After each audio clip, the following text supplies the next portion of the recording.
The Galactic Assembly Hall stretched across 17 kilometers of polished crystal, its walls displaying the swirling colors of 1,000 different worlds. Representatives from the most advanced civilizations in known space gathered here, their forms as diverse as the stars themselves. Some floated in containment fields, others stood on dozens of legs, and a few existed as pure energy confined within specialized chambers. High Chancellor Zephys of the Axiom Empire rose from his throne, his 6 arms spreading wide in a gesture that commanded absolute attention. His voice, amplified through quantum resonators, reached every corner of the vast chamber. Fellow beings of the Galactic Council, Zephys began, his tone carrying the weight of centuries of authority. We face an unprecedented situation. A species has appeared on the outer rim that defies everything we know about intelligent evolution. A holographic display materialized in the center of the hall, showing a small blue planet orbiting an unremarkable yellow star. Earth rotated slowly, its continents visible through swirling white clouds. The humans, Zephys continued, emerged from their primitive world barely 2,000 of their years ago. They have no natural telepathy, no energy manipulation abilities, and their bodies are fragile compared to proper spacefaring races. Yet somehow, they have begun expanding into our territory with alarming speed. Counselor Vex, 7, a crystalline being from the Silicon Reaches, chimed in with notes that sounded like wind through glass caves. Their technology is crude, but surprisingly effective. They use chemical propulsion and metal ships held together with welds and bolts. It should not work in deep space, yet they continue to establish colonies. More concerning, added Ambassador Krill of the Hive Collective, her insectoid mandibles clicking with agitation, is their behavior. They do not follow standard protocol. When we offered them protectorate status under the Empire's guidance, they refused. They actually refused. As if they believed themselves capable of independence. Murmurs of disbelief rippled through the assembly. In the known galaxy, young species always accepted guidance from their betters. It was the natural order, the way things had been for millions of years. Zephys raised a primary arm for silence. Indeed. And when we attempted to establish monitoring stations in their space to ensure proper development, they responded with violence. Actual violence, against vessels of the Galactic Council. The hologram shifted to show grainy footage from a damaged probe. Human ships, small and angular compared to the flowing organic curves of proper spacecraft, moved with jerky, unpredictable patterns. Bright flashes of energy erupted from primitive weapon ports, and several Council monitoring drones simply ceased transmitting. Barbaric, whispered Sage Lumina, whose species had transcended physical form eons ago. They attack without attempting communication or understanding of rank. Perhaps, suggested Counselor Thresh from the Eternal Dominion, we are approaching this incorrectly. These humans may simply require a demonstration of proper galactic hierarchy. A test to show them their place. The idea sparked interest throughout the assembly. For beings who had ruled the stars for millennia, the concept of an upstart species needed careful correction. What do you propose? Zephys asked. Thresh's scaled hide shifted from blue to confident crimson. A standard compliance assessment. We select one of their colonies, preferably an isolated one, and present them with a simple choice: submit to proper authority, or face the consequences. When they see the futility of resistance, they will understand. The Kepler 442b settlement, suggested Vex 7. Recent intelligence indicates approximately 50,000 humans have established a colony there, far from their home world, limited supplies, and no significant defensive capabilities. Zephys nodded slowly. A perfect demonstration. We'll send the 4th Enforcement Fleet. 3 dreadnoughts should be more than sufficient to impress upon them the reality of their situation.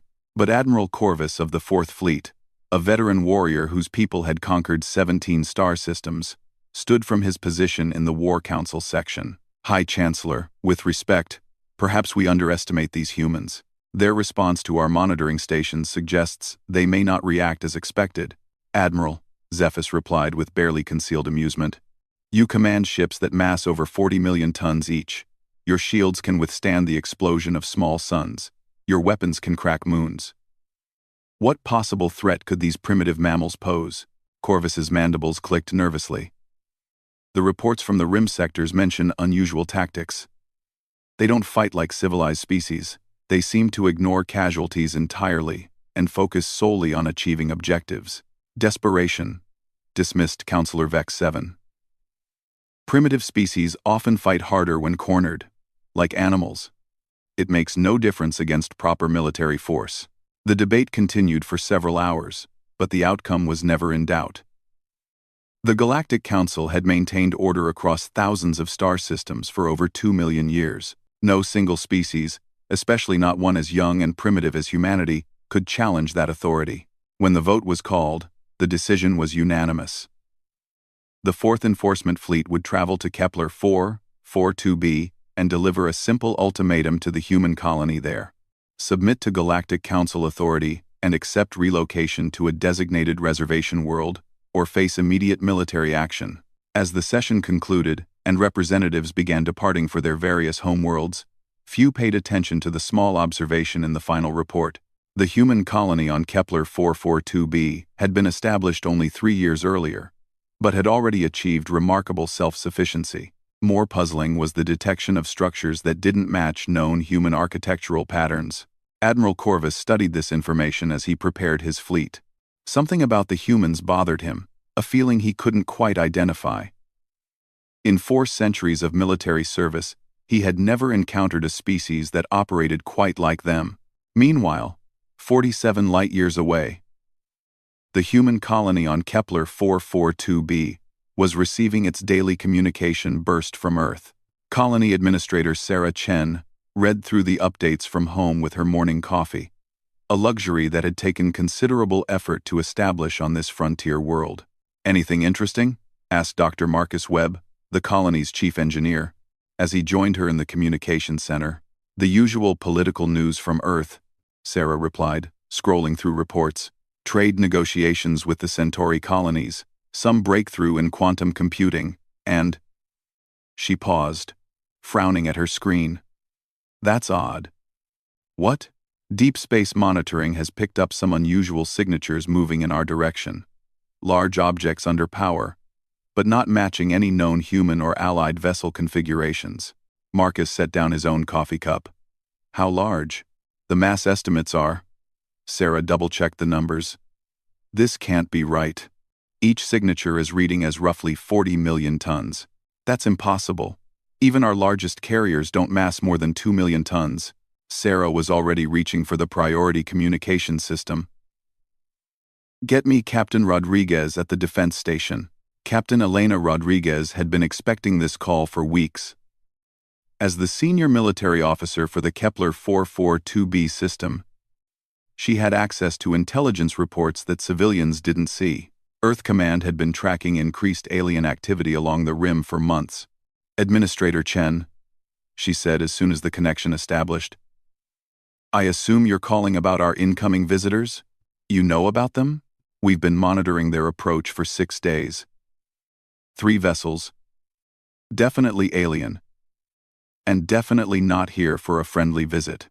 They'll reach the edge of our system in approximately 18 hours. Sarah felt her mouth go dry. "What do we do?" "We follow protocol. I'm implementing defense condition red throughout the system. All civilian personnel are to report to designated shelters. Essential colony operations continue, but under military authority. Elena, we have 50,000 people here. If those ships are hostile—" "I know," Rodriguez replied grimly. "I've already sent a priority burst to Earth Command. But even if they dispatched a fleet immediately, help wouldn't arrive for weeks."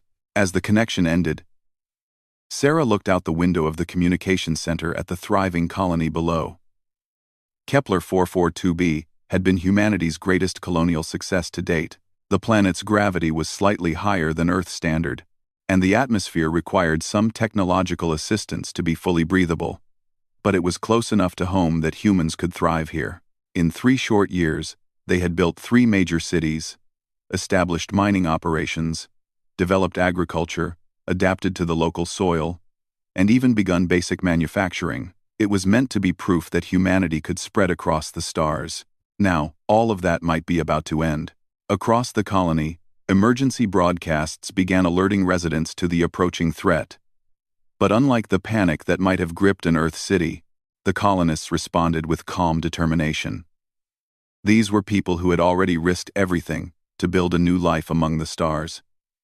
They weren't about to give up easily. At the defense station, Captain Rodriguez was coordinating with her small fleet of patrol vessels and orbital platforms. The humans had learned early that space was not entirely friendly, and every colony was equipped with basic defensive capabilities. "Ma'am," reported Lieutenant Commander Jackson from the Tactical Center, "I'm getting better resolution on the incoming vessels. They're unlike anything in our databases. Energy signatures suggest extremely advanced technology." "How advanced?" "Their power output alone exceeds everything we have in system by a factor of roughly 1,000. Rodriguez nodded grimly. She had expected this. Intelligence had suggested that humanity might eventually encounter species far beyond their current technological level. The question was whether these aliens came as friends or enemies. Her answer came 16 hours later, when the alien fleet transmitted its first message. The communication was surprisingly clear. Translated through universal mathematical principles into recognizable human language, High Chancellor Zephys himself appeared on screens throughout the colony, his 6 arms spread in what might have been intended as a gesture of authority. "Humans of the Kepler 442b colony," his voice echoed across every speaker system. "I am High Chancellor Zephys of the Galactic Council. Representatives of the civilized species of this galaxy. You have been found in violation of established territorial boundaries and development protocols." Rodriguez felt her jaw clench as she listened to the ultimatum. "You will cease all colonial activities immediately and prepare for relocation to a designated preservation world, where you will receive proper guidance in achieving civilized status. You have exactly one of your planetary rotations to comply. Any resistance will be met with appropriate force." As the transmission ended, silence fell over the colony's command center. Then, slowly, Rodriguez began to smile. "Ma'am?" asked Jackson uncertainly. "Lieutenant Commander," Rodriguez said, her voice carrying a note of something that might have been anticipation. "Send a message to all ships and stations. Implement Protocol 7. Jackson's eyes widened. Protocol 7 was theoretical. Something they had drilled for but never expected to actually use. "Ma'am, are you sure?" "Protocol 7 assumes we're facing vastly superior force." "We are facing vastly superior force," Rodriguez confirmed. "But we're still human, and these aliens are about to learn what that means." As emergency signals flashed throughout the human colony, none of the beings aboard the approaching Galactic Council fleet noticed the subtle changes beginning to occur in the seemingly primitive settlement below. They were too focused on the easy victory they assumed would follow. Admiral Corvus alone felt a nagging concern as his sensors detected increased activity from the human colony. But his subordinates assured him it was simply the panic of a primitive species finally understanding their situation. They would all learn differently very soon. Admiral Corvus stood in the command center of his flagship, the Time's Inevitable Dawn *, watching the primitive human colony grow larger on his tactical displays. His fleet had entered the Kepler 442b system 6 hours ago, and everything appeared to be proceeding exactly as the Galactic Council had predicted. "Status report," he ordered, his voice carrying the authority of 4 centuries commanding Council fleets. "Sir," responded his tactical officer, Commander Thex. "The human colony shows signs of increased activity, but no military response. Their small defensive platforms remain powered, but are not targeting us. It appears they recognize the futility of resistance." Corvus nodded, though something still felt wrong. In his experience, species facing overwhelming force reacted in predictable ways. They either surrendered immediately or made desperate, doomed attacks. The humans were doing neither. "What about their communication traffic?" "Significantly increased since we arrived, sir. But it's all in their primitive encryption. Nothing we can't break if needed. But the content appears to be evacuation orders and resource management. No distress calls to their homeworld?" "None detected, sir." That puzzled Corvus. Every species they had encountered sent desperate pleas for help when facing council enforcement action. The humans seemed to be handling this crisis entirely on their own. Deep within the colony's main administrative center, Captain Rodriguez was coordinating humanity's response with a calm efficiency that would have surprised the watching aliens. Around her, dozens of technicians and military personnel worked at stations monitoring everything from atmospheric conditions to quantum communication arrays.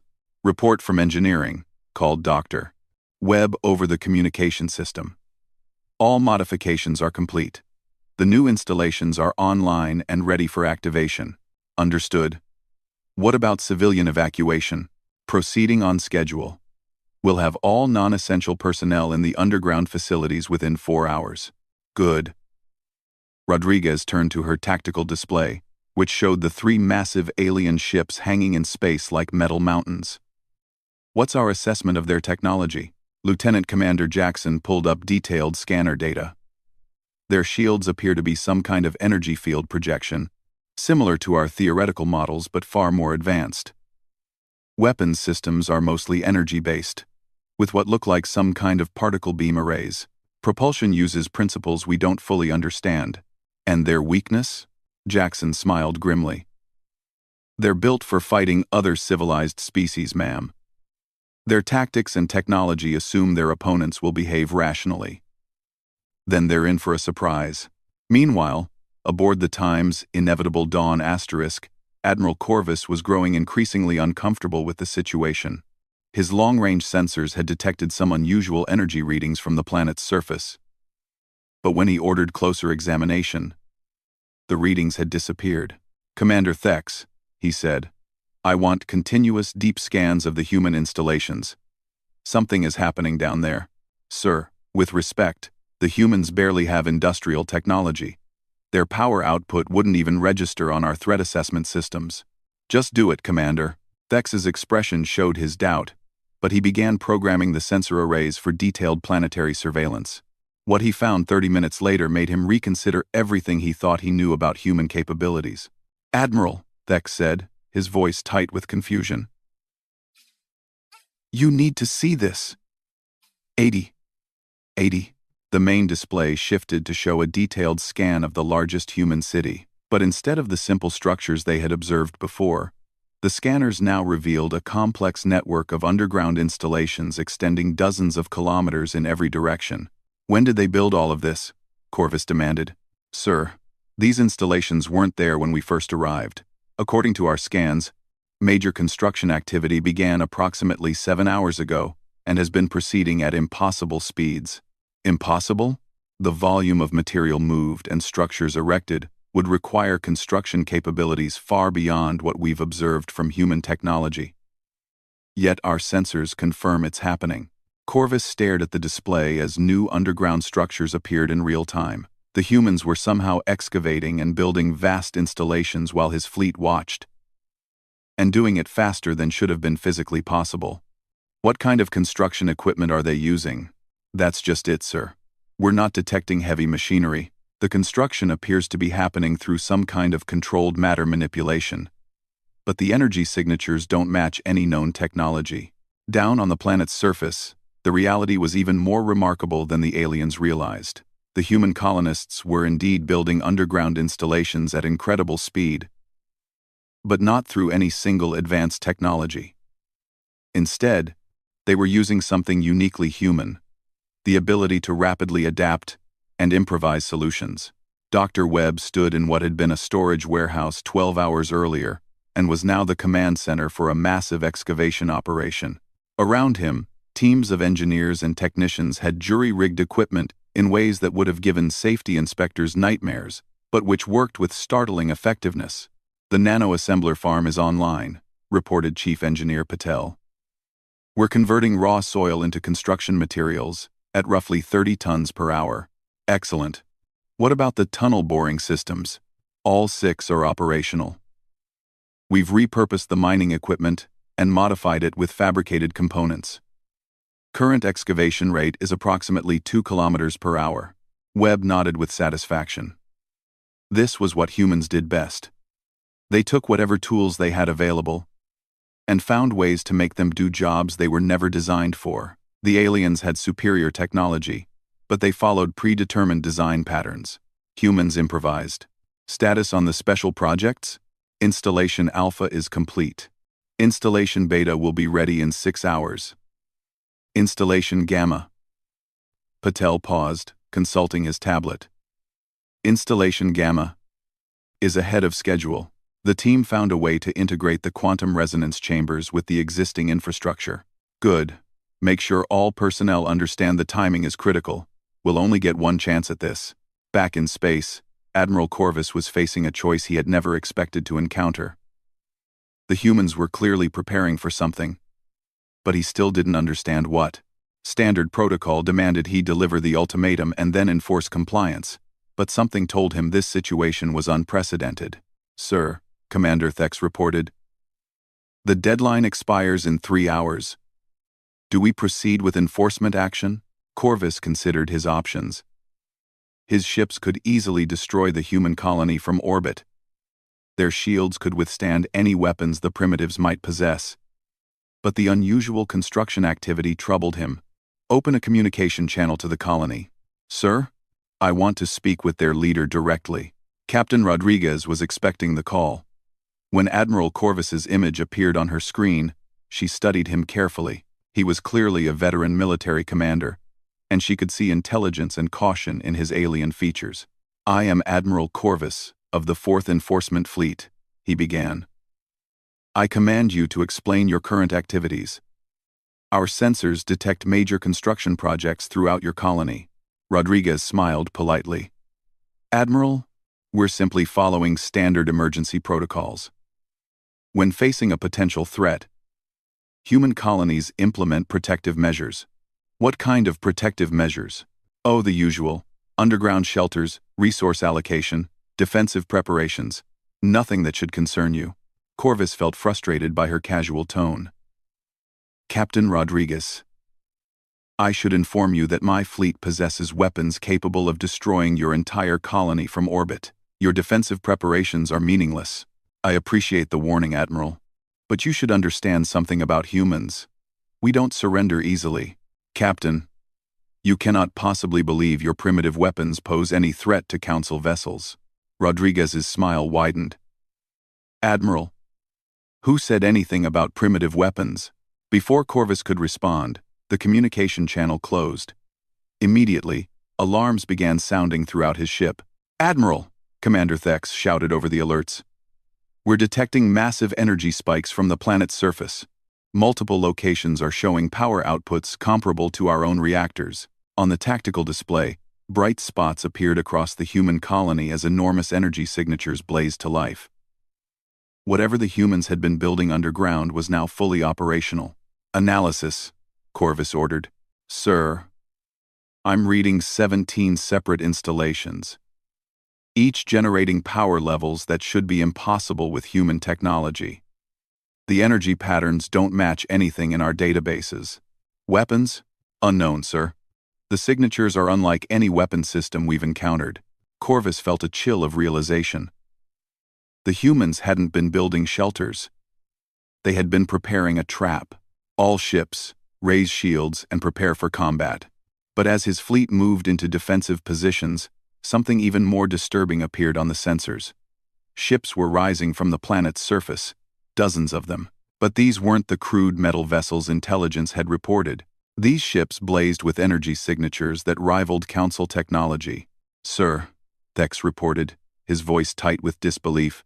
The human vessels are broadcasting weapon lock alerts. They're targeting all 3 of our ships simultaneously. How many ships are we facing? Current count is 47 and rising. They're emerging from hidden launch facilities across the planet.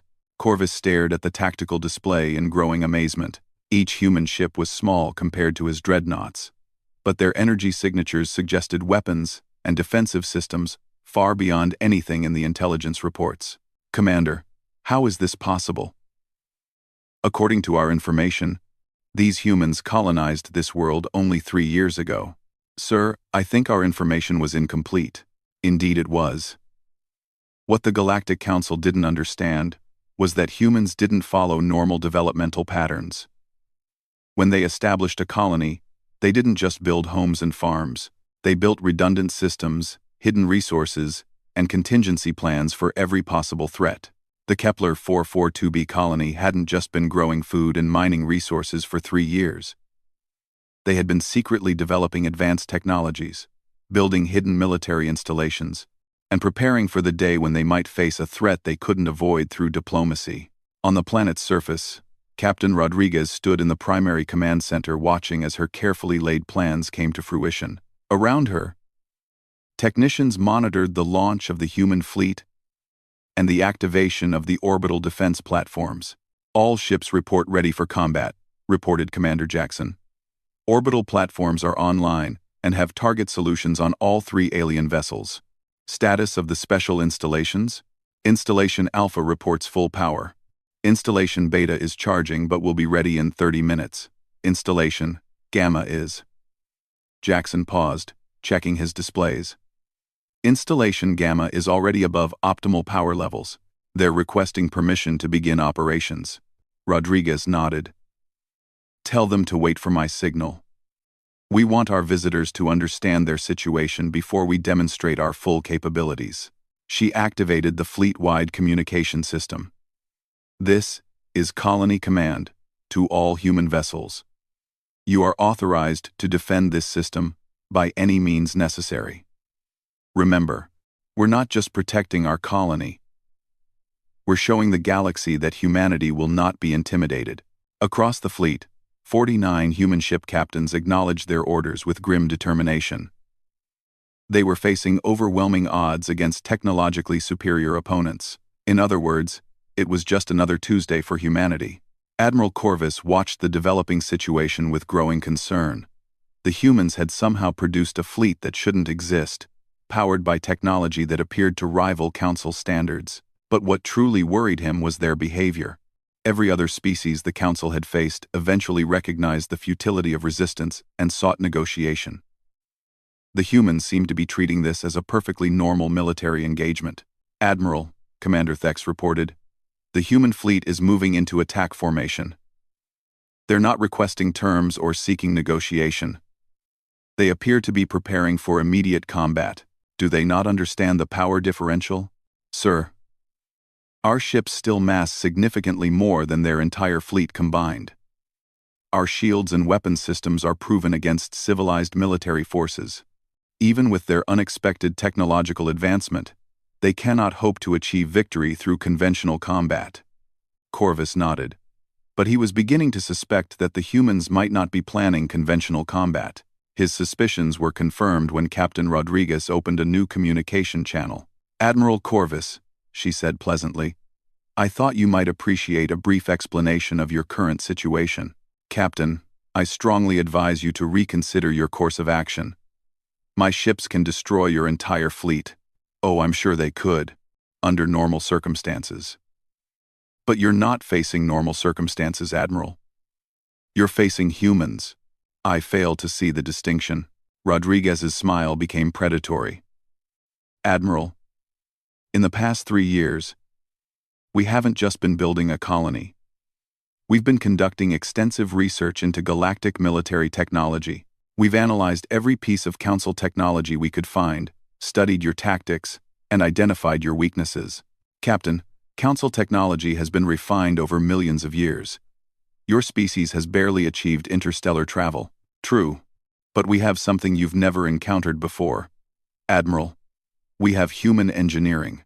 Before Corvus could ask what she meant, the first phase of humanity's defense began, and the Admiral discovered that his assumptions about primitive human technology were about to become very, very wrong. What Admiral Corvus witnessed next would fundamentally change how the Galactic Council viewed humanity forever. The human fleet didn't charge directly at his ships like the desperate attack he expected. Instead, they spread out in a pattern that seemed almost random until Corvus realized what he was seeing. The human vessels were taking positions that created overlapping fields of fire while presenting no clear target formation. More disturbing, they were moving in ways that suggested each ship captain was making independent tactical decisions rather than following a centralized command structure. "Sir," Commander Thex reported, his voice tight with confusion. The human fleet isn't following any recognized tactical doctrine.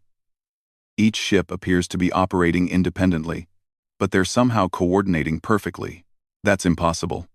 Fleet coordination requires either centralized command or quantum-linked communication systems. Sir, they appear to be using neither. Our analysis suggests they're simply improvising. Corvus felt a chill. Improvisation was chaos. Civilized species followed proven tactical procedures refined over millennia. The humans seemed to be making up their strategy as they went along. His concerns deepened when the first human ship opened fire. The weapons that emerged from the small vessel weren't the primitive projectile launchers intelligence had described. Instead, coherent beams of energy that registered as unknown technology on every scanner struck his flagship's shields. The shields held, but the power readings were far higher than they should have been possible from such a small vessel. Analysis of their weapons? Corvus demanded. Sir, they appear to have somehow weaponized quantum tunnel generators. The energy is being drawn from. I'm not sure where. The power source doesn't appear to be on board the ship itself. Before Corvus could process this information fully, 30 more human ships opened fire simultaneously. The combined assault made his massive dreadnought's shields fluctuate alarmingly. How is this possible? He demanded. Their ships are too small to generate this much power. Oh. Down on the planet's surface, Captain Rodriguez was monitoring the engagement with satisfaction. Status of installation Alpha? Status of installation. Quantum power transmission is stable, reported Dr. Webb. All 49 ships are receiving full power from the planetary generators. This was the first surprise humanity had prepared for their galactic visitors. While the aliens built massive ships that carried their own power sources, humans had simply built bigger power sources and found ways to transmit that energy through quantum tunnels to smaller, more maneuverable vessels. Installation beta status? Dimensional anchor generators are online. The alien ship's faster-than-light capability has been disabled. Rodriguez nodded. The humans had studied Council technology carefully and identified a crucial vulnerability. All advanced civilizations relied on faster-than-light travel for tactical mobility. Disable that capability, and even the most powerful ships became sitting targets. Admiral Corvus discovered this limitation when he ordered his fleet to reposition using short-range FTL jumps. Sir, his navigation officer reported, FTL systems are non-responsive. We're detecting some kind of spatial distortion field throughout the system. What kind of distortion? Unknown, sir. It appears to be artificial, but the technology required to generate a system-wide FTL inhibitor would require. The officer paused, checking his calculations. Sir, it would require energy output comparable to a small star. That's impossible. But impossible was becoming a common word in reports about human capabilities. The engagement continued, and Admiral Corvus began to understand that he wasn't facing a conventional battle. The human ships used tactics that seemed designed specifically to exploit weaknesses in Council technology. They moved unpredictably, concentrated fire on shield generators rather than attempting to penetrate armor, and somehow managed to stay ahead of his targeting systems despite being significantly slower. Sir, Commander Thex reported, our tactical computers can't maintain target locks on the human vessels. They're changing course and speed in patterns that appear random, but somehow avoid our weapons. Random evasion shouldn't be effective against computer-guided weapons. Sir, it appears the randomness itself is the strategy. Our computers are designed to predict rational behavior and optimal courses. The humans seem to be deliberately choosing suboptimal maneuvers. This was another aspect of human nature the Galactic Council had failed to understand. While other species sought optimal solutions to problems, humans often succeeded through approaches that seemed irrational, but worked because they were unexpected.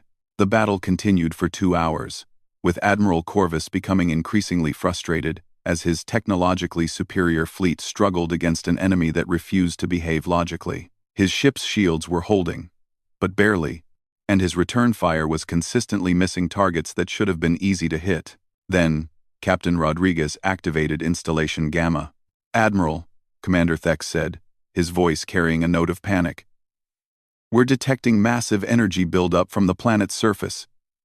Something's happening. On Corvus's main display, energy readings from Installation Gamma climbed to levels that shouldn't have been possible. The installation was drawing power from sources his sensors couldn't identify and channeling it into some kind of projection system. "What are they building down there?" he demanded. His answer came when space around his fleet began to change. The humans had discovered something that even advanced galactic civilizations had never attempted. Instead of building bigger weapons or stronger shields, they had found a way to manipulate the fundamental properties of space itself. "Sir," Thex reported in amazement, "the gravitational field throughout this region is being artificially altered. The humans are somehow generating controlled gravity wells." Corvus watched in growing alarm as his massive ships began to drift off course, pulled by gravitational forces that appeared and disappeared without warning. His vessels were built to handle the gravity of planets. But this was different. The humans were creating gravity that moved, that changed direction, that grabbed his ships and threw them around like toys. "Compensate with thrusters." "Sir, we're trying. But the gravitational effects are too strong and too variable. It's like trying to navigate through a gravity storm." Captain Rodriguez watched the alien ships struggle against forces that defied their understanding of physics. "Status report? Installation Gamma is performing beyond specifications, Dr. Webb reported with obvious pride.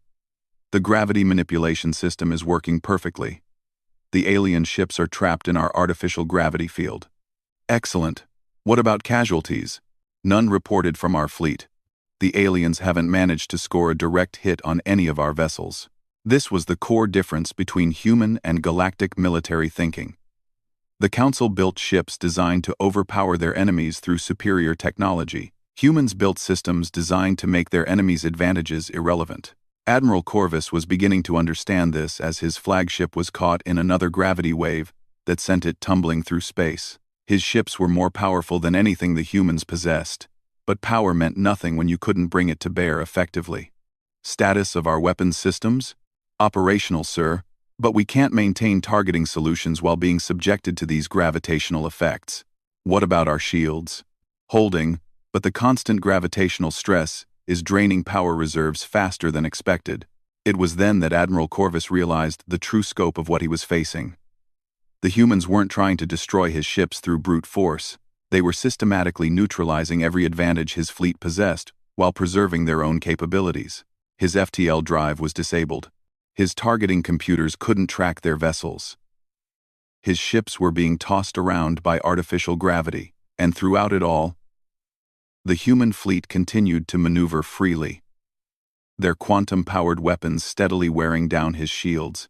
"Commander Thex," he said quietly, "in your professional opinion, what are our chances of achieving our mission objectives?" Thex consulted his tactical displays, his expression grim. "Sir, under current conditions, successful completion of the mission appears unlikely." "Unlikely?" "Sir, the humans have demonstrated capabilities that were not included in any intelligence briefings. They appear to have developed counter-strategies specifically designed to neutralize Council military doctrine." Admiral Corvus nodded slowly. In 4 centuries of military service, he had never encountered a situation quite like this. He commanded vastly superior ships with proven technology, but he was losing to an enemy that seemed to rewrite the rules of engagement on the fly. Then Captain Rodriguez opened a communication channel. "Admiral Corvus," she said, her tone remaining politely professional, "I thought you might appreciate a status update on your current situation." "Captain Rodriguez, I demand an explanation for these unconventional tactics." "Unconventional? Admiral, this is just standard human military doctrine. We call it asymmetric warfare. When facing a superior enemy, you don't fight them on their terms. You create new terms. These weapons, these gravity manipulators, this technology. Where did it come from?" Rodriguez smiled. "Admiral, you're thinking about this the wrong way. You assume we built advanced technology to fight you. We didn't. We simply took existing technology and used it in ways nobody had thought of before. That's impossible. Our technical analysis shows capabilities beyond your species' development level. Our technical species far. Our technical analysis, Admiral, May I share something about human engineering? We don't just improve existing designs. We combine unrelated technologies in ways that create entirely new capabilities. Your quantum communicators gave us the idea for quantum power transmission. Your FTL drives showed us how to manipulate spacetime, which led to our gravity manipulation systems. Your own shield technology taught us how energy fields work, which we used to develop our new weapons." End quote. Corvus felt a growing sense of dread. "You reverse-engineered council technology?" "Oh, it's much more interesting than that. We studied your technology, and then asked ourselves a simple question. What if we used these principles differently? That's how humans think, Admiral. We don't just accept that things work one way. We figure out why they work, and then find new ways to make them work for us." This revelation shook Admiral Corvus to his core. The Galactic Council's technology had been refined over millions of years. Each improvement had been incremental, carefully tested, built upon established principles. The humans had taken that same technology and, in 3 years, found completely new applications for it. "Captain," he said slowly, "you're telling me that your weapons and defenses are built using Council technology principles?" "Partly, yes. But we also incorporated technologies you've never developed because they seemed impractical. Gravity manipulation, for instance. Your species probably discovered the principles millions of years ago but dismissed them because the power requirements seemed impossible to meet. They are impossible to meet.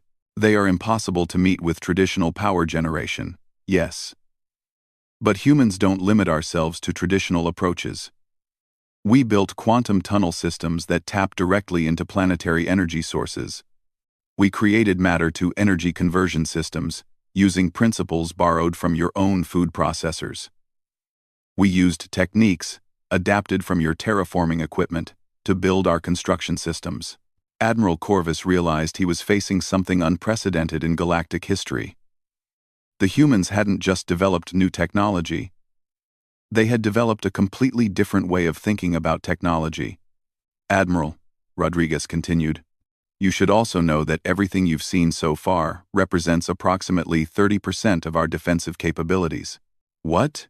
"We have other installations that we haven't activated yet. Not because we need them to defend against your fleet, but because we're still testing some of the theories behind them." Commander Thex leaned toward Admiral Corvus's chair.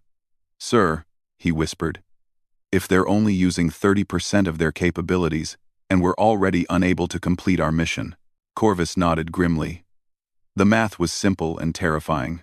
"Captain Rodriguez," he said, "may I ask, what would have happened if we had attempted to destroy your colony from orbit?" "Oh, that's simple, Admiral. Our orbital defense platforms would have projected gravitational barriers that would redirect your weapons back at your own ships. We tested the system last week using asteroid bombardment simulations. It works quite well. And if we had attempted orbital bombardment, installation delta would have activated. It's a rather interesting application of dimensional folding technology. Any energy directed at the planet's surface gets redirected to empty space approximately 50 light-years away. We borrowed the basic principles from your own waste disposal systems." Corvus closed his eyes. The humans had turned Council technology into weapons and defenses that the Council had never imagined. Worse, they had done it using the Council's own tools and principles, just applied in ways that no rational civilization would have considered. "Captain," he said finally, "what are your terms for our withdrawal?" "Terms? Admiral, we don't have terms. You're free to leave any time you wish. We've never prevented anyone from leaving our space. But the FTL inhibitors, oh, those only work when we want them to. If you decide to leave peacefully, we'll be happy to deactivate the system and allow you to depart." Admiral Corvus looked around his command center at the faces of officers who had served with distinction across the galaxy. All of them wore expressions of stunned disbelief. They had encountered something that shouldn't have been possible. A species that was simultaneously primitive and vastly more advanced than they were. "Captain Rodriguez," he said, "I believe there has been a significant misunderstanding regarding your species' capabilities." "Oh, I don't think there's been any misunderstanding, Admiral.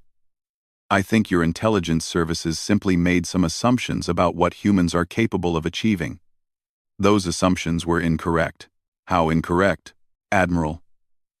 This colony represents one small human settlement that's had 3 years to prepare for possible trouble. We have over 200 colonies now, and Earth itself has been developing technology for decades. We've also learned everything we could about every alien civilization we've encountered. The implications hit Admiral Corvus like a physical blow.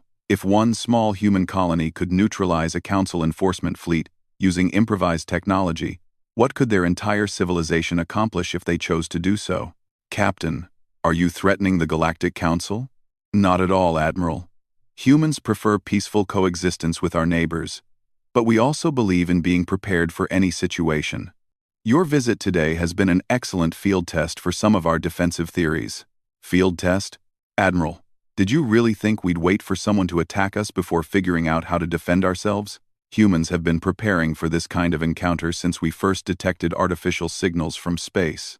Admiral Corvus realized that the Galactic Council had made a fundamental error in understanding humanity. They had assumed humans were just another young species that would follow predictable development patterns. Instead, they had encountered a species that prepared for problems that didn't exist yet, developed solutions before they encountered the challenges, and treated impossible odds as merely interesting engineering problems.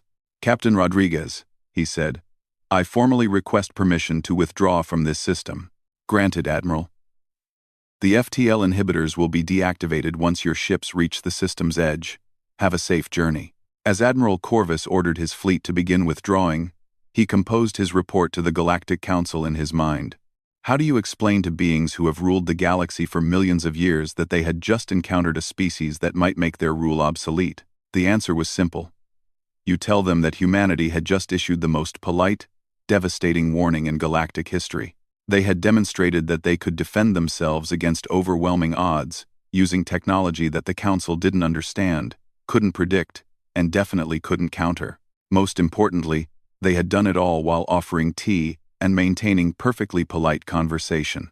Hours later, as the 4th Enforcement Fleet limped out of the Kepler 442b system, Admiral Corvus transmitted his report to the Galactic Council.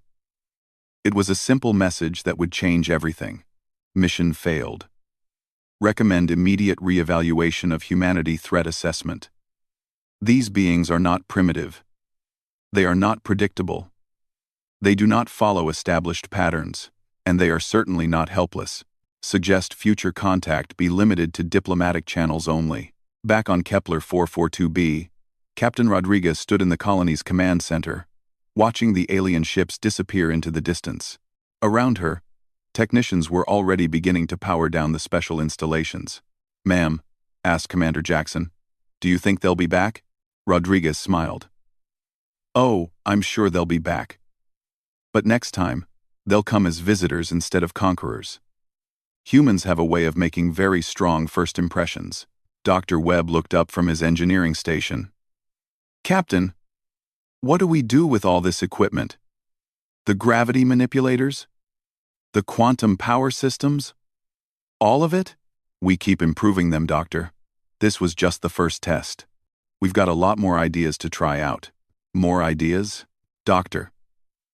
We just proved that human engineering can neutralize technological superiority through creative application of known principles. Now imagine what we can accomplish when we start developing our own advanced technologies.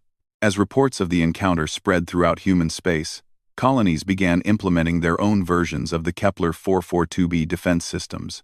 Within months, every human settlement was equipped with technologies that made them effectively immune to conventional attack. The Galactic Council, meanwhile, found itself facing a completely new reality. For the first time in millions of years, they had encountered a species that couldn't be intimidated, couldn't be conquered, and couldn't be predicted.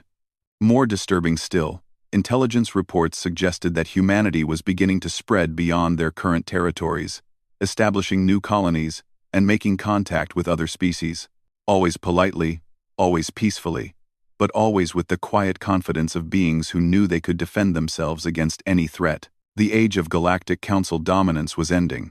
The age of human innovation was beginning, and throughout the galaxy, advanced civilizations began asking themselves a single, terrifying question. If the humans could do this with 3 years and 1 colony, what would they be capable of with time, resources, and genuine motivation? The answer to that question would reshape the galaxy forever.